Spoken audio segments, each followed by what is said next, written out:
What are the top 6 creative skill sets that are critical for the future of work and education? In this talk, we're going to take a deep dive to look at how we got here and how we can fix it.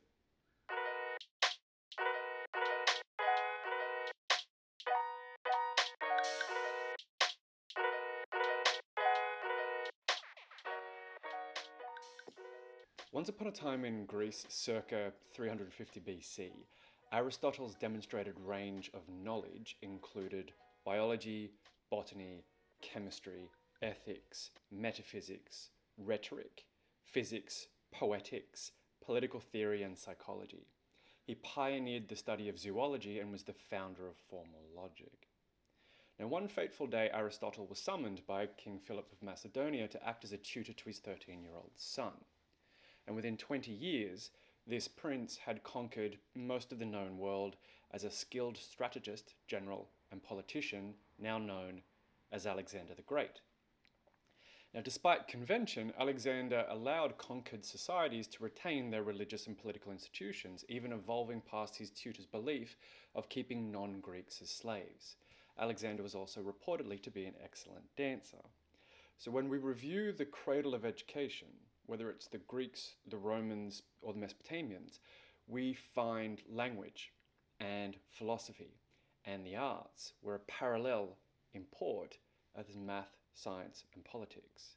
There was an understanding that these subjects harmonized and enhanced each other. The culture was one of curiosity. Open critique was encouraged. The goal of education was to produce wise, well-rounded citizens. So what happened? If we skip ahead to the modern day, we find there's a global demand for creativity and creative skill sets.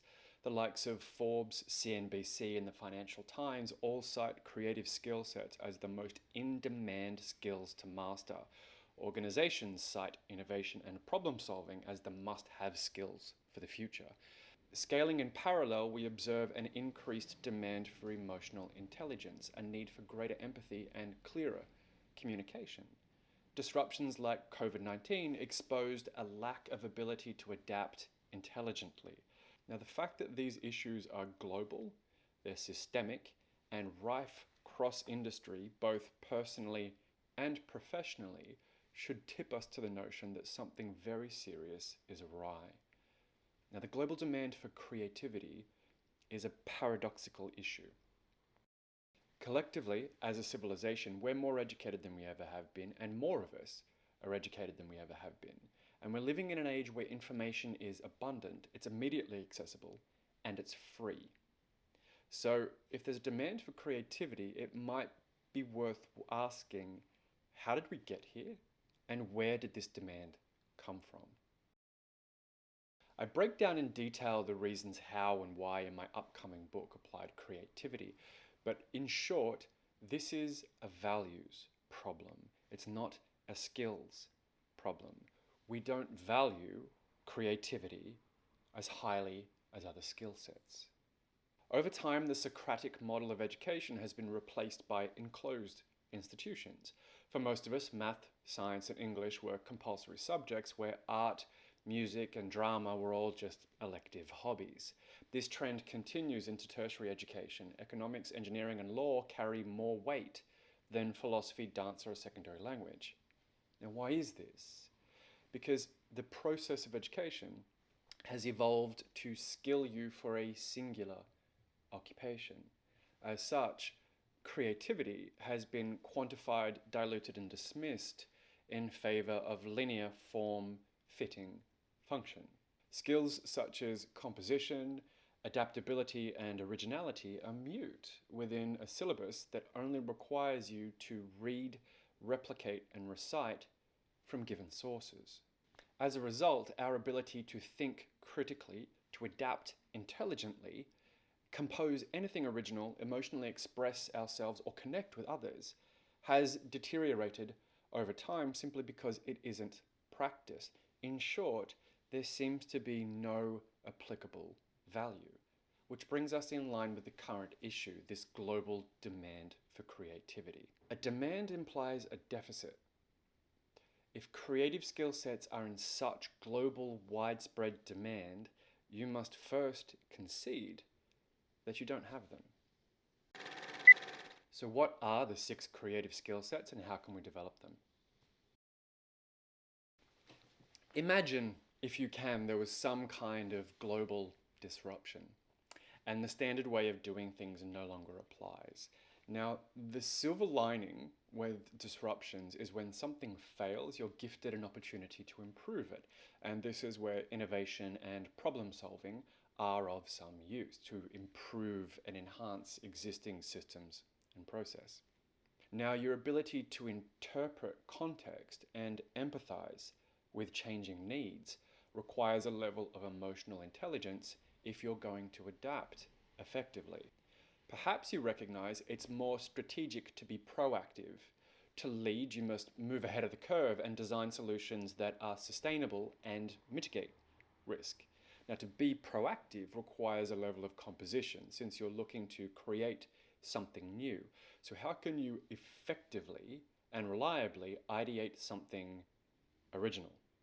So these are the 6 creative skill sets that I most commonly work with, and by addressing creativity in this way as tangible skills that can be learned, developed, and improved, I begin to remove the mysticism and the magic from creativity and creative process. My question for you is, do you really believe that these skills exist in isolation, independent from one another, or can you see how all of these skills are versatile, interdependent, and creativity informs each and every one of them? Now, this confluence of creative skill sets is the shift in thinking that provides the quantum leap in outcomes. This is what empowers you to become proactive, prolific, leading, and original. So how might we develop these skill sets? Let's take a walkthrough and I'll break down each one individually. Innovation, to improve existing systems and process. Now, this is something that we're probably the most familiar with. Innovation, it relies on existing systems or process. So law, tech, and medicine are all excellent examples of foundational systems that are constantly being adjusted. Now, innovation has 2 Achilles heels. The first is if the dominant system is flawed, you are still bound to it, much like a legal system. Right? Second is if the systems are interdependent, like often in IT and tech, you can't alter one without wreaking havoc on all the rest. Yeah? Just something to be aware of.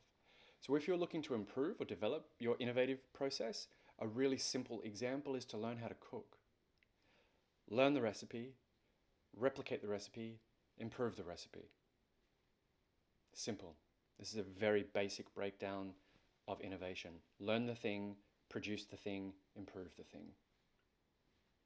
Problem solving, to fix what's broken, to restore it to what it was. So mechanics do this constantly, and they're often working with incomplete information in order to do so. So if you wish to improve your problem solving skills, simple things like Sudokus, crossword puzzles are excellent examples of how you can practice working with incomplete information, find patterns, troubleshoot, and solve. There's a reason why MI5 anonymously tested for crossword experts during the World War II while trying to crack the German Enigma code.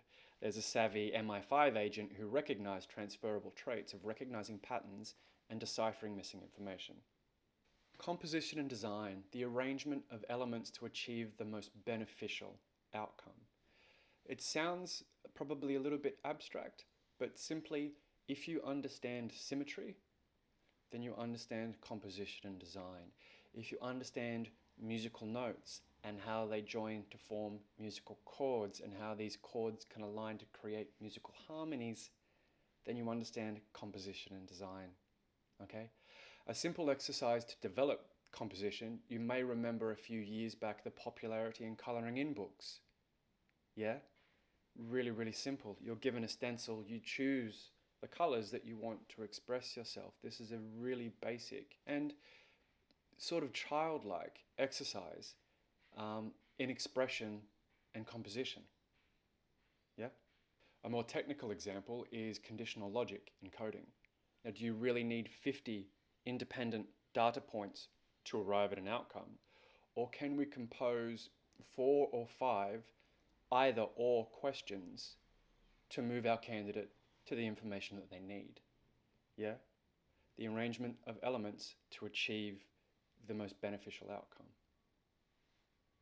Adaptability, the intelligent response to change and the inclusion of alternative sources.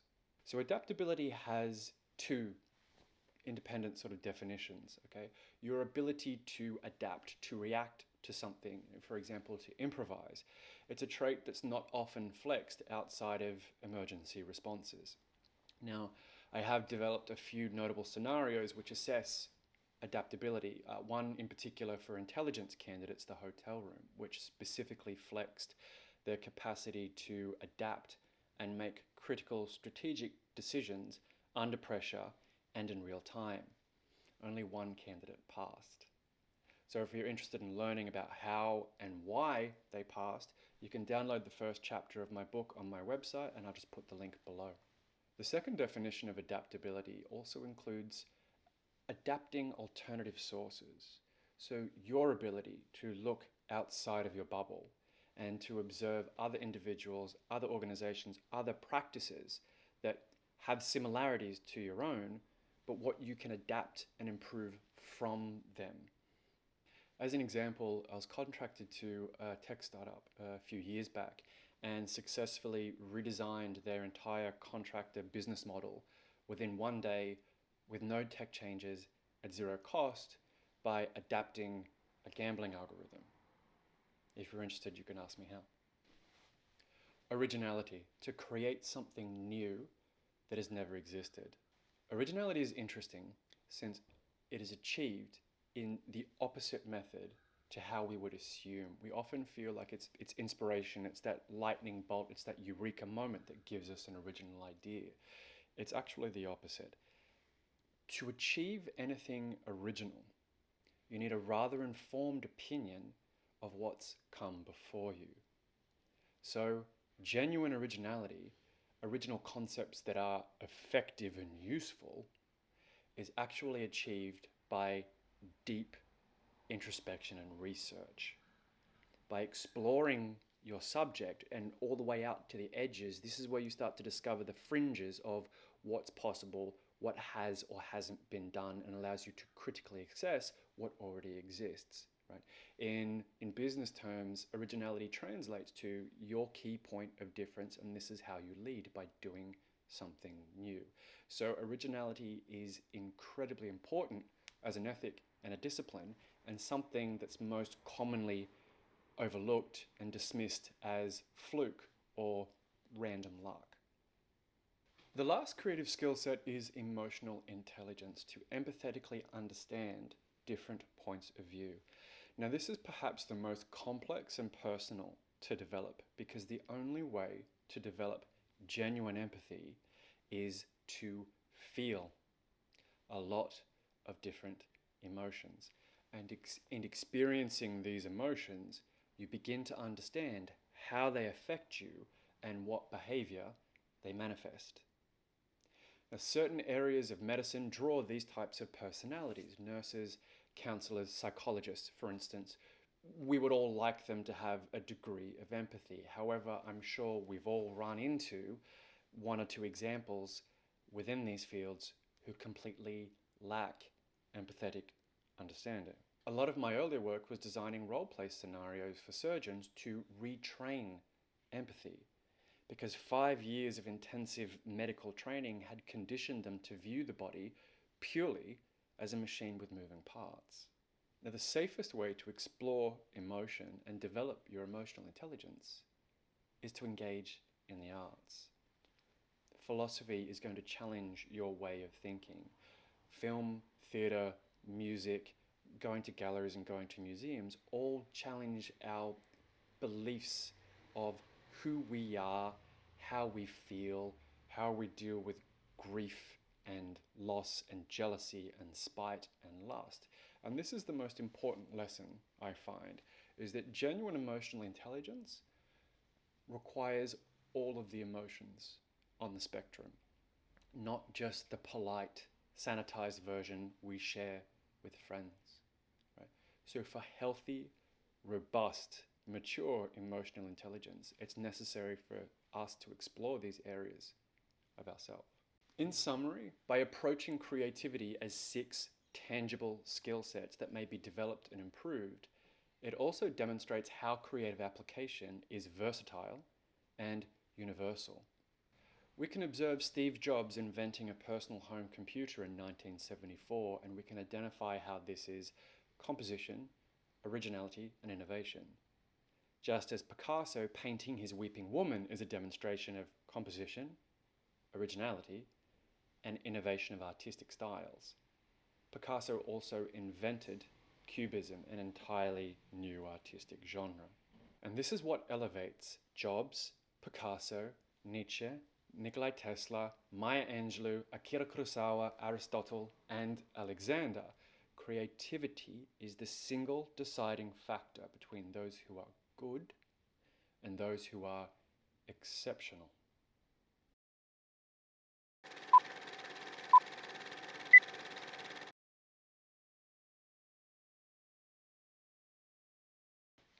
So here's what we know. The thinking, systems, culture, and tools that have delivered us to where we are increasingly recognized as dysfunctional for where we wish to go.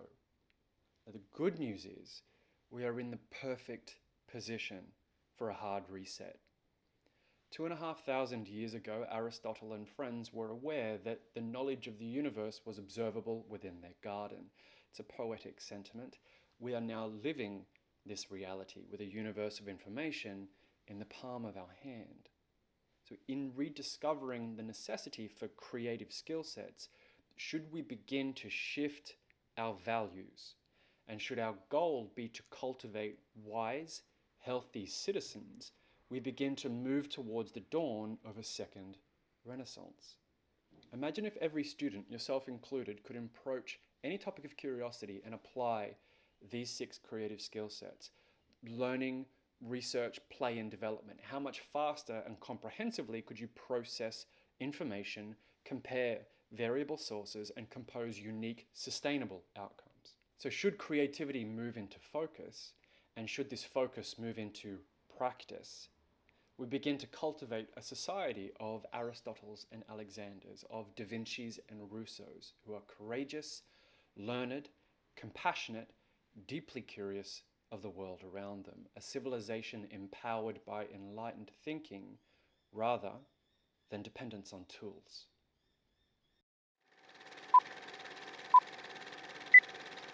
So this concludes my talk on the 6 creative skill sets. I'd like to thank you for sitting with me through this, and I hope you found it helpful. If you'd like some more information on me and how I work, feel free to reach out directly, and I'll leave my contact details on the following title slate. Thanks again, and I look forward to hearing from you soon.